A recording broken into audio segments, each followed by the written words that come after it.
Hey y'all, welcome back to another episode of my podcast, Just Shay and Friends. And today we are going to be talking about potty training, specifically potty training your neurodivergent child. I have a special guest joining us, my friend Nashira, who is a behavior intervention specialist. And how long have you been doing that? And what did you do before that? So I've been a behavior intervention specialist for about 3 years in the school system. And then before that, I worked in a ABA clinic. And that was maybe 4 years. 4 years? I believe Okay. it was 4 years. Wow. Credentials, girl. Yeah, That's why I asked you wow. that, because my friend has credentials, and so do I. I've been an autism mom for I don't know how long. I myself have autism, and some of the stuff I'm going to be telling you is some stuff that I actually use for myself to get myself along.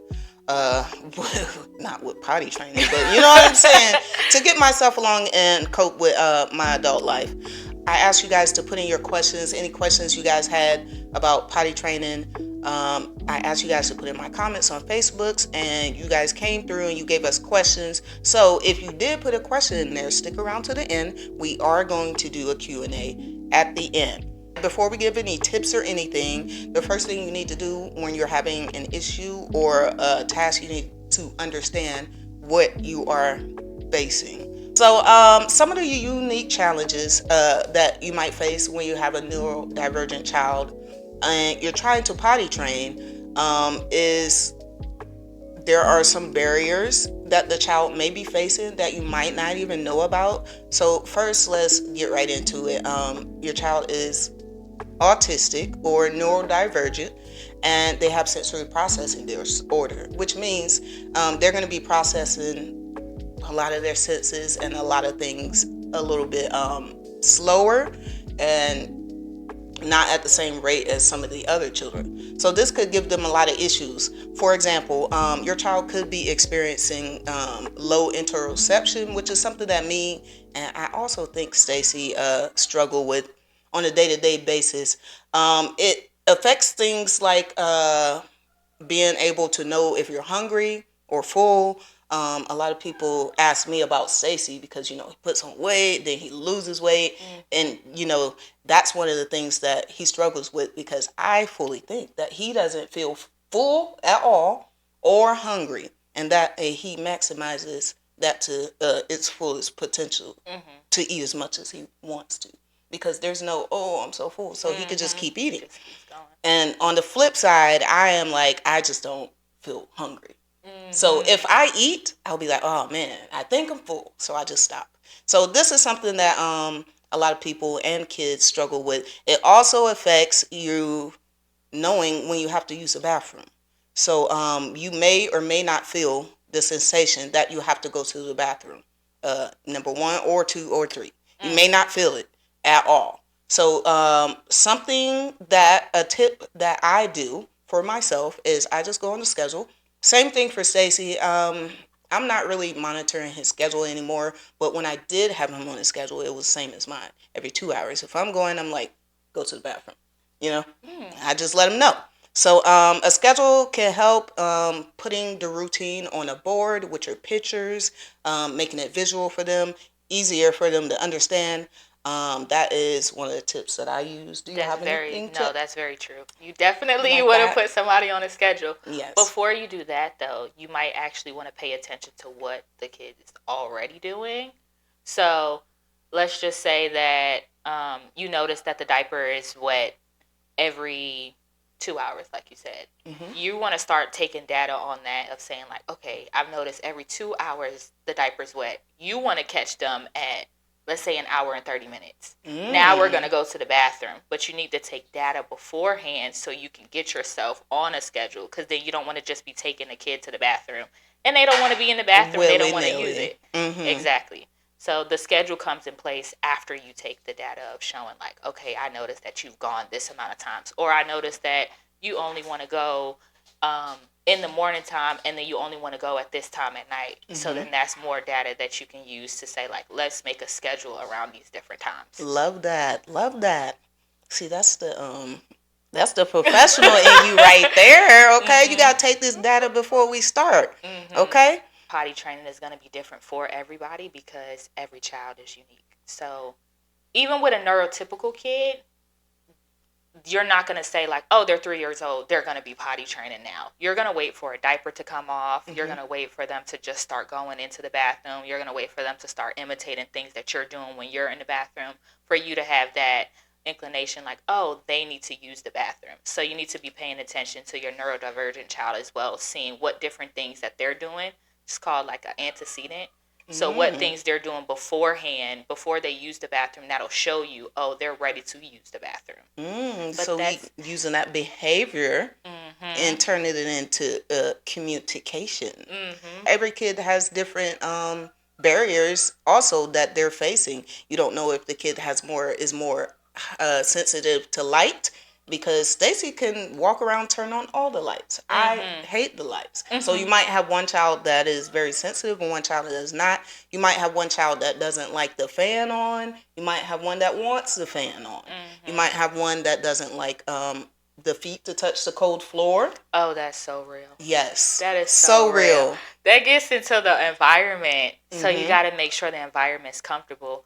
We don't think about it, but like you just said with like sensory processing things, the toilet seat is cold. Yes. So your child might not want to sit down on that toilet seat because it's cold. It's uncomfortable. It's hard.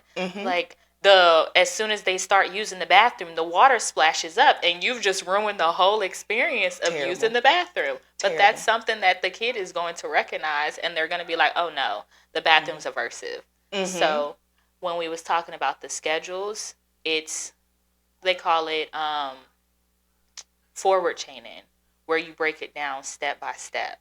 So you might go into the bathroom and the only thing you do in the bathroom is turn on the light, and then you leave back out. Now they get a reinforcer. So once they master turn on the light independently, now we're going to move to just touching. We're not even going to flush the toilet. We just going to go touch the toilet. Okay, we got a little closer. Love that. And then we go through the process, and then eventually we'll get to like you able to pull down your pants, pull up, sit on the toilet, go through the whole process of everything. And then you want to make sure that your bathroom has visuals all over the place. Yes, visuals, pictures, everything all over the place. You said right along here, visual schedules. What's a social story? So social stories are just written stories that explain what to do in the bathroom or explain somebody else's situations in the bathroom. Oh, I see. One of my followers, one of my supporters mentioned that Elmo had a book. So a that potty book. There you go. You could also make your own social stories. So you could take a picture of like the kid, and then when they're in these different locations, you can do that, and then they can read the social stories and become more comfortable with seeing themselves or somebody that looks like them used in the bathroom. I love that. I love that. Yes, social stories and positive reinforcements. What are your thoughts on positive reinforcements? Oh, you gotta use a positive. You got it. You gotta use a positive reinforcement. I don't care what nobody say. I was sitting there. Look, you don't have to do snacks, but my son was snack motivated. Look, he will do it for the snack. He will sit there, and that's all I wanted. Just come and sit. Some kids just like the attention. They just want you to stand next to the bathroom, clap your hands, and say, "Yay, you're doing an amazing job." Good job. Some kids, stickers is enough. So you just got to figure out what's going to work for your kid, and then use that as motivation. Yes, love that. Gotta have the positive reinforcements. That's where the people start saying, "Oh, dog train it," but everybody get positive reinforcement. I just did it for myself today. I went to the gym and then I had a Starbucks. Okay. Yeah. I mean, we go to work and then we get paid. Period. That's another positive reinforcement. You're not doing it just because you want to do it. Thank you. I had to say that What in y'all the classroom one time. Yeah. So. Girl, nobody's doing it because they want to do it. Nobody is. So consistency. You cannot start and then stop and then start and then stop. You can't. No matter how much whatever is going on. If you don't have the time, I don't think you should start. I don't think. I agree with that. I think everything is consistency. To be able to change behavior in general, you have to be consistent with it. You would definitely have to have patience. Potty training is a difficult thing. just in general. Yes. With neurotypical kids, with neurodivergent kids, it's one of those higher end difficult things to be able to teach somebody. So you definitely have to be patient in all these different stages, because it's not going to be like, oh, we take you into the bathroom and you're going to know how to use the bathroom in a week and you're going to know how to wipe appropriately. It takes people a long time. Some of you adults don't know how to wipe. I was just about to say, girl, some of these grown people walking around still not wiping appropriately. So don't expect nothing overnight. And I know a lot of us autism moms get so overwhelmed, we tired already, and then we start the potty training and we do it for so long and we're like, it's not even working. I'm gonna just do it for them. Like, no, you have to keep going. You have to keep practicing. And then whatever you're doing in the house, you want to do in other environments as well. So when they go to school, I'm not saying a public bathroom because that's a little different. Yes, very. Yeah, we all do different things. That was a whole nother lesson for us. Yeah. It's public bathrooms. They're rough. Yeah, I can't even help y'all with that one. They're really rough. It is. So, but if they're using the bathroom at school and stuff like that, you want to make sure that you're communicating at school. We go on a 15-minute schedule. We go every hour. We go after they're done with their sippy cup, we're going to go to the bathroom. Right. So you just want to make sure you're communicating that with whoever is working with your kid. So that the schedule is the same all across the board. And that's part of the consistency too. Right. We want to ensure everybody, if they go to auntie's house, make sure auntie knows or whoever knows that this is what we're doing at home. Could you please continue? That's what all behaviors though. Also, we call that generalization. You make sure they generalize that skill to every place, every person. Right. So they could do it anywhere. Everywhere. I love that. Except for the public restroom. So, although we're here to give you guys some general tips and some general advice, techniques, if you will, strategies to help you through your potty training adventure.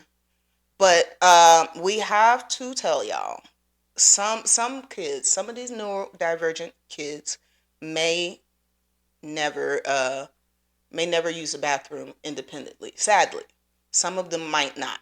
And potty training should be approached, as my friends say it, on a case-by-case basis. You cannot one size fits all.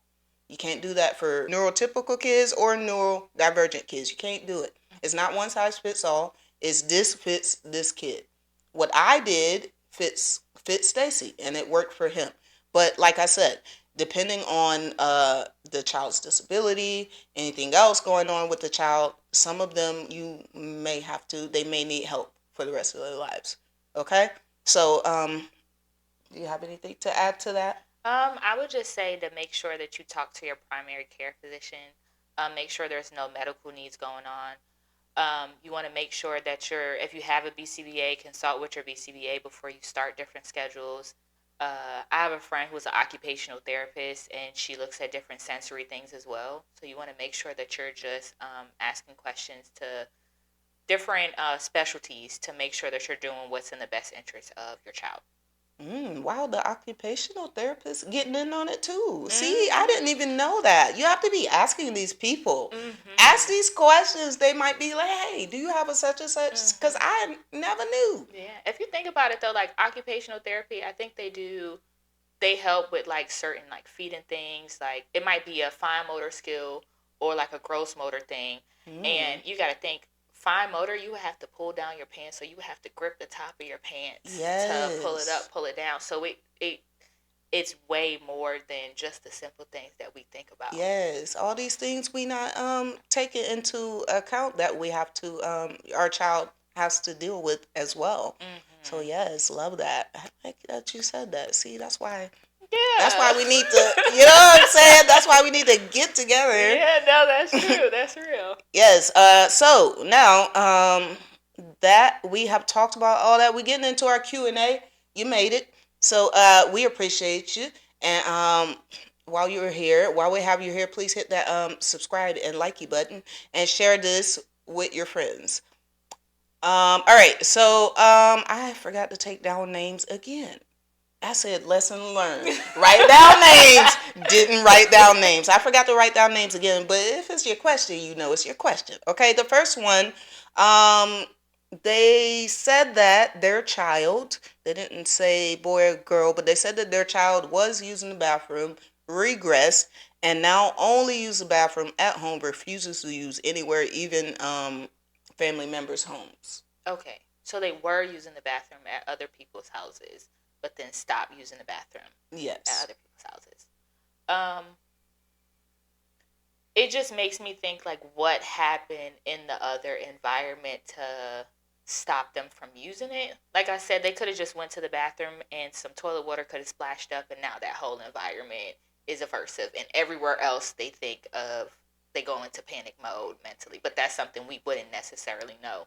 Mm-hmm. um you would just walk back through the process of introducing potty training into different places again. So you would just go through the schedule, and that's going to be another thing where it's going to take some patience. Mm-hmm. Okay.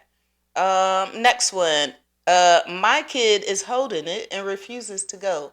So they just hold it as long as they can.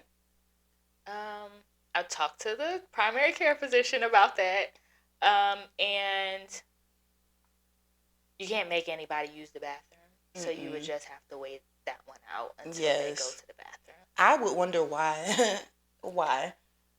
I don't know. I can't answer. But you think about it, sometimes we might be somewhere and we hold it to before we get somewhere that we're comfortable. So are they comfortable in that Yes. environment? That's the question right there. Mhm. Are they? Hmm. Are they Interesting. comfortable? It sounds as if that is the case, then they're not comfortable to go anywhere. So Yeah. we need to think about changing that environment, like we said. Well, actually, did we say? I didn't say. So one thing that I did have to do for myself and Stacy when he was much younger was I had to change up the bathroom a lot. For one, overhead lights for me, they tend to give me migraines. So if I go into the bathroom and I turn on the light, now I'm already distracted by the light. Mhm. So that's something that for me, when I go into my bathroom, I don't turn on my overhead lights. I have LED lights strung around low, low. Okay, LED lights strung low, and when I come in, they light up. Mhm. When I Okay. leave, they go off. So that's something that helps me. I'm not as distracted. And then also, Stacy needed a certain type of rug that stayed warm, basically. That stayed, it didn't stay warm, but it kept his feet from being on the cold I like floor. that. So it was like some kind of, it felt like memory foam almost. And I had to switch it up several times, because he Mhm. had the fluffy one that was a no go. Mhm. There were some that were flat; those were a no go. And then we settled on the memory foam, and that's what he has now. That's nice. I think Hmm. I've seen something. Um, don't quote me on it. Somebody didn't make it yet. Maybe you should Mm. look into it. Hey. But the heated toilet seats. Oh So yes, Sissy I just talked have about that. seen those on Mhm. Amazon, and then especially for the girlies, they got to sit the whole time. So you Mhm. might want to get something that's not, so they're not, sitting on the Yeah. just cold seat. Yeah. We had a kid where we was potty training, and we put a dot inside of the toilet so they knew where to use the bathroom. So Love they would that. be just focused on that. I think it was like a big red dot inside of the toilet, so they would just Hmm. focus on using the bathroom in the big red dot. I've heard somebody, I haven't used it myself, but I've heard somebody talk about like the sounds of like a can. So if like Hmm. there was like a can in the toilet, they would hear that sound, and then it would become like Oh, just motivating to just hear the can. It natural might be a start. instinct. Yeah, it might Mm. be a start. But that's not behavioral. That's just heard Yeah, from that's somebody just, else. yes. Yeah. Yes, that's like equivalent to turning on the sink. Because Mhm. that's something we used to do when I was in the military. Mhm. Because, oh, man, terrible. Imagine having issues going to the bathroom, then you get into the military, and you got to use the bathroom on cue while somebody watching. Oh. Imagine. I couldn't. So there was one person, they were just so sweet. Like, look, I can't turn or nothing, but I'm about to turn this water on for you. I was like, water on? What do you mean that's not going to work? Oh. And Oh I don't man. know, it's just something about the water being on. It just made me go. So hey, that's probably the same thing as a can. You hear it, and it's just like, mm, that's a good one. That's a good one. I wonder why that happens too. The third question, my child is afraid of the bathroom. How do I get them to sit on the potty when they're unbribable? So they said more, but I paraphrased it. Basically, they've tried to give them everything, all they preferred items, all they tablet, their snacks, their juice. They won't take anything. Unbribable, they say. Okay, so we don't want to bribe kids. We're using positive reinforcement, um, or positive reinforcers. Mm-hmm. But you might want to hold off on the most motivating thing and only use that for the bathroom. So if you're using it throughout the day, then they might already be satiated on those items. So they might already gotten their fill and they don't need it. So you might want to use something that's super motivating and then have them only use that in the bathroom. I see. Yeah, and then they're going to be like, yes, finally my most loved item. Yeah, but like I said, go step by step. So it might just be like, okay, we just took a step in. Now we've turned on the lights. Now we've done this. Yes, step by step. I think that's one thing that I didn't do with Stacy, because that's something that you don't really think about it until somebody says it. Oh, like I am just bringing them in the bathroom, and we trying to use the bathroom today. We trying to do it today. Yeah. It don't always work like that, especially with our neurodivergent kiddos. It don't work like that. So the step-by-step thing, this is something that I've been learning too with my training. We're doing it. We're just maybe going into the bathroom the first day. Now, this is something that I wanted to ask you, because we do the steps, but are we doing it every time we have our routine? Like maybe our timer go off and now let's go and do number one step. And the next time we go back and do number one step, or the next time we go and do number two step? So it would, if they're doing forward chaining, then it would be you're going to go back in and you're going to keep doing number one step until number one step is mastered. Then you'll do number one step and introduce number two step. Number one and number two, and that's when the chain comes. Hey, that's where the chain comes in. I love it. Yeah. Love it. But there's different chaining. So there's forward chaining, there's backward chaining, there's total tasks chaining.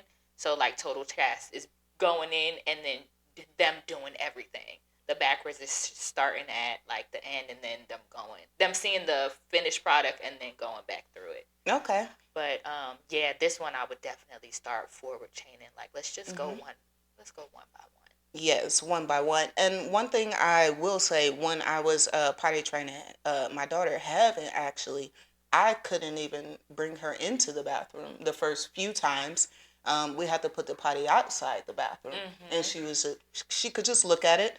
I didn't make her sit on it or anything, but we did have it there for a while before she would even be like, if anybody said anything about the potty, she was like, no. I was like, don't mention the potty, it's just there. And then eventually after weeks and weeks and weeks. Okay, see? We started with see? No, that's beautiful. They had I've seen like the potties in the living room while the kid had a little sippy cup. Oh, next one about nonverbal kiddos. How do we potty train a nonverbal kid?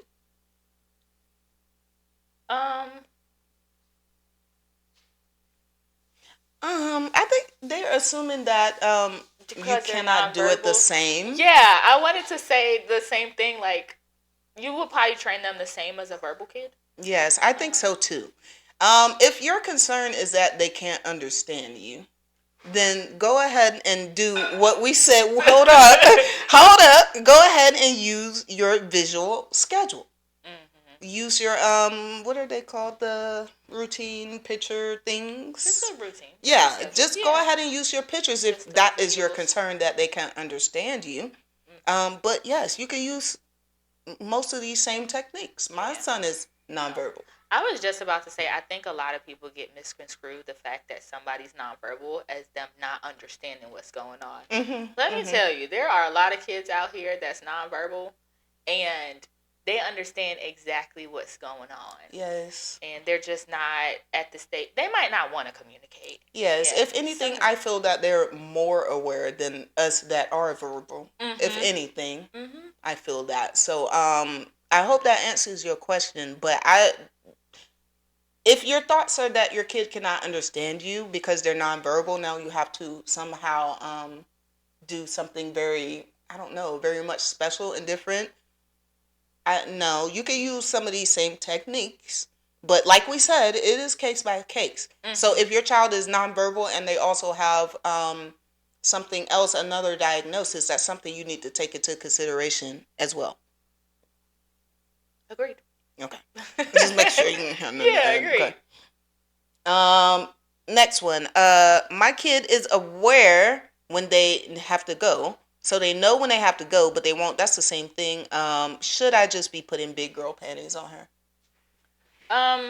You can, but that's if they understand that they're wet. Yes. So if they don't understand that they're wet or they're dry or they're not picking up on the differences, then it's not going to matter.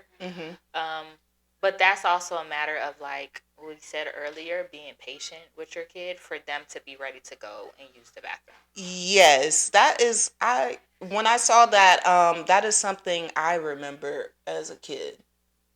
Just I'm not going, so you just gonna put the big girl, drawers on. You just do it, and that's what my mom said.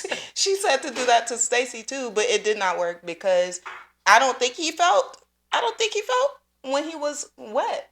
So it didn't matter. The point of doing that is the kid will feel when they're wet, and so they'll be like, oh no, discomfort, and they won't want to be wet.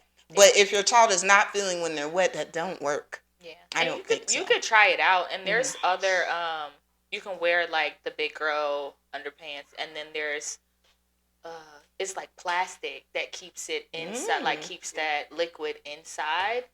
I think I know what you're talking about. So my mom had some of those for us when we were little. So they're like the next level up of pull up, basically. Yeah. But you want to, because I feel like that plastic will get cold and get uncomfortable. So you might want to have like a regular underwear and then put that plastic. Yes, I like that idea. Then you have the cotton and touching the skin instead of the plastic, because that could be uncomfortable. I could see it now. You're right. See, these are the kind of things we got to think about. You can't just do the conventional stuff without catering it to your child. You got to change it.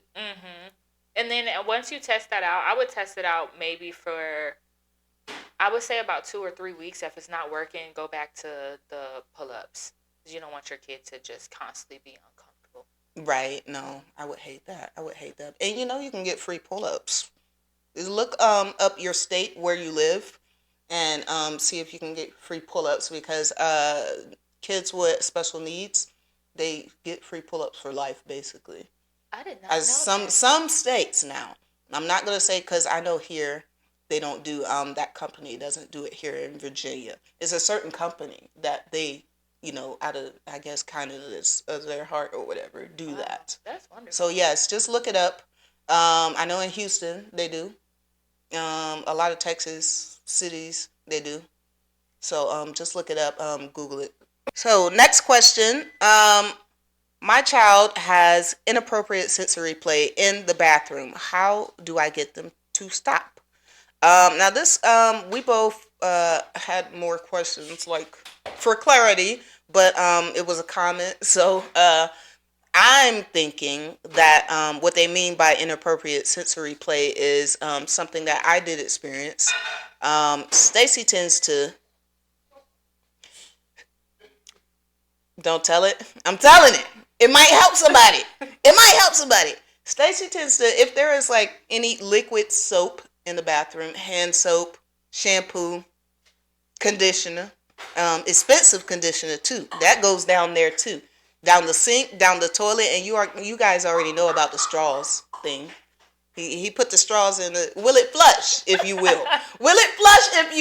He does that. So if that's what you're talking about, I'm going to revert to my friend on that one. How you get that to stop, and then she has a flip side.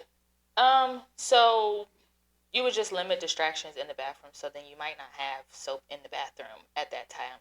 You might have to have some soap on the outside, and then they do that little pump, one little pump, and then they go back in the bathroom to wash their hands. Or you have the visuals up that tell them how many times they need to be pumping. Mm-hmm. But if they're just dumping things down the toilet, I would limit the access to having them so they're not dumping stuff down the toilet. Mm-hmm. When I thought of inappropriate sensory play, I thought of self-stimulation. So if they're stimulating themselves, you're just going to have to wait it out.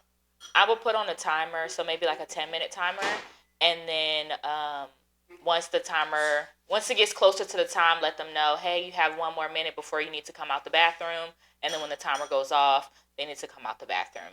But at least let them know how much time they have to get what they need to get done.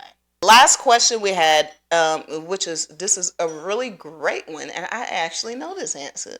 How do I teach my kid how to wipe? I just went over this in the training, and then also Stacy's BCBA told me that a little trick that they use for their kiddos at the center.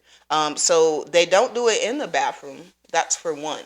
And they take a little chair and put the balloon or something on the chair. They tape the balloon on the chair. She gonna fix it up because no, that's exactly what it is. They put the balloon on the chair, and then they put the peanut butter or something that's gonna help yourself. But anyways, what was I saying? The peanut butter. Oh yes, they take the balloon, they put the peanut butter or the Nutella or the whatever, and they put it on the balloon.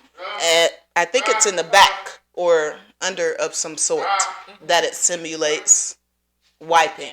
So that's they practice with that, and then eventually they go over to the bathroom. That's exactly what it is. Yep. Use the 2 balloons on the back of the chair. You get some. Oh, yeah, because they have to mimic what they're gonna be wiping. Mm-hmm. But you also, like we talked about earlier, you got to make sure that your kid has those fine motor skills to be able to grasp the tissue like they're supposed to. Yes. And we talked about earlier how adults that's neurotypical can't wipe. Mm-hmm. So this is a process. Mm-hmm. It is, yes. Practice, consistency, and patience, please. This is just like potty training pictures. And these are the visual aids we were referring to. So there's different like bathroom ones, but this is some of them. It's like washing your hands. I don't know if it's clear up there. This is pulling pants down, pulling pants up. And when we're at school, we have them on lanyards around our neck, which might be a good thing if you're on like a certain schedule at home where you might just want to hold up the lanyards.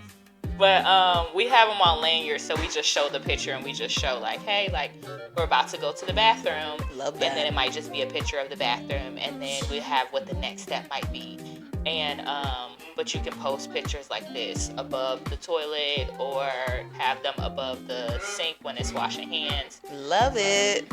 In conclusion, thank you everybody for joining us on this special episode of my podcast. And if you guys have any more questions, make sure you put them in the comments. You can email me. That is in the link in my bio.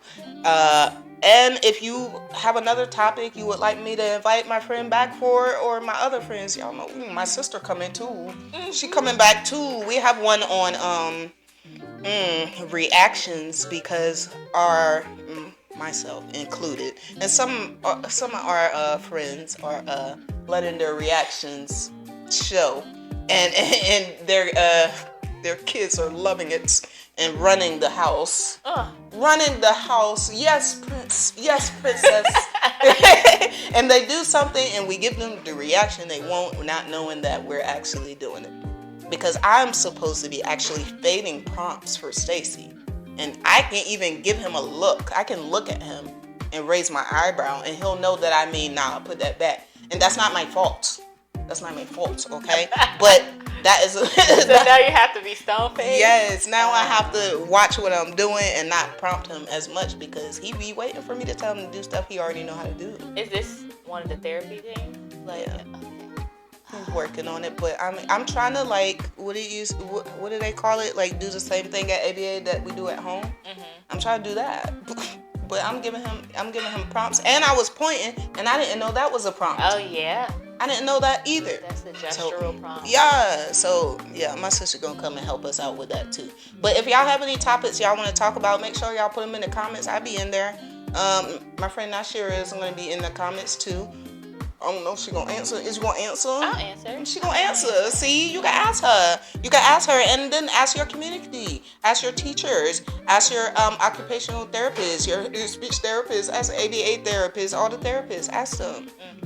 Because if you don't ask the questions, they're not gonna know you need help. Right. They're not gonna know. And I do suggest you go and ask them, not just look at this video and try these things, because you have to cater it to your child. And if you have those therapists, then they will know how to do that to cater it to your child. Thanks so much for coming. Is you coming back? Yes, absolutely. We just love having you here. Thank you guys man. so much. And we will see you next time. Bye.